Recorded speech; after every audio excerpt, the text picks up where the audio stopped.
Welcome back. There's active weather in other parts of the nation, but our weather is calm and it will remain that way as we go through these final few days of May with high pressure in control here in the northern plains. Some severe thunderstorms in parts of Colorado and Kansas extending down to Oklahoma and Texas as well as near the Gulf Coast, but with high pressure, as mentioned, overhead the northern plains and upper Midwest. Got the sunshine in place, just some isolated showers in parts of South Dakota and over towards Minnesota, but those will stay at bay down to our southeast. So it's a really nice evening to get outside, and high pressure will dominate our weather as we go through the next few days as well. It'll lead to calm winds tonight, temperatures in the 40s with clear skies. There could be some patchy areas of dense fog, much like we saw this morning, but better chances, again, like we saw this morning in southern North Dakota, closer to that area of high pressure. Now with the high in control tomorrow, we'll have a slight breeze out of the south-southwest, upper 70s for highs, temperatures increasing day by day. As we get into Friday, we'll start off in the 40s and 50s and see highs reach the 80s with a weak boundary coming through by the afternoon hours. Could provide an isolated shower by the evening, but odds are only at about 10 to 20%. The winds will then shift behind that boundary to be out of the northwest and pick up a little bit by Friday and Saturday.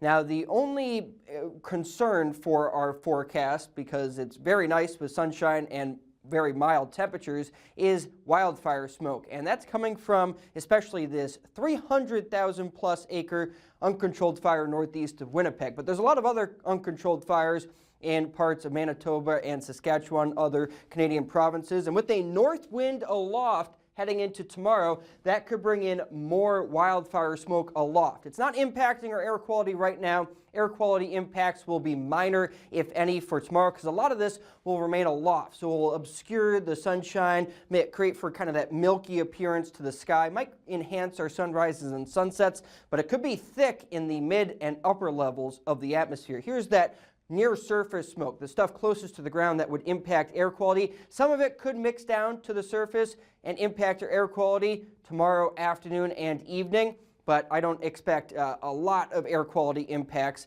as we get through our Thursday and into Friday. A lot of it remaining aloft, but the forecast can be a little bit fickle with wildfire smoke, figuring out how much remains above our heads and how much comes down to the surface. So watch out for some wildfire smoke, at least in some part of our sky, as we go through our Thursday and maybe lingering into Friday. We'll start off tomorrow with temperatures in the 40s to about 50 degrees. We do have that northern lights chance tonight, although the view line isn't as far south as we've seen with other geomagnetic storms. So this isn't the best northern lights viewing opportunity that we've seen, but there is that chance in the night sky tonight.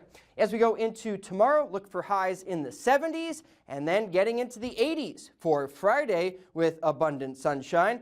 And then looking ahead into our wind gust forecast for the weekend, as mentioned, those winds ramp up a bit, and that will be around the time of our pattern change. We could even hit 90 degrees on Sunday, but then everything comes crashing down with highs only in the 60s next week. With this pattern change, we will have more rain chances, could have some significant moisture by next week, and that would be starting on Monday evening with some widespread showers and thunderstorms, with widespread showers for next Tuesday and dropping temperatures. All right, thank you, Jacob.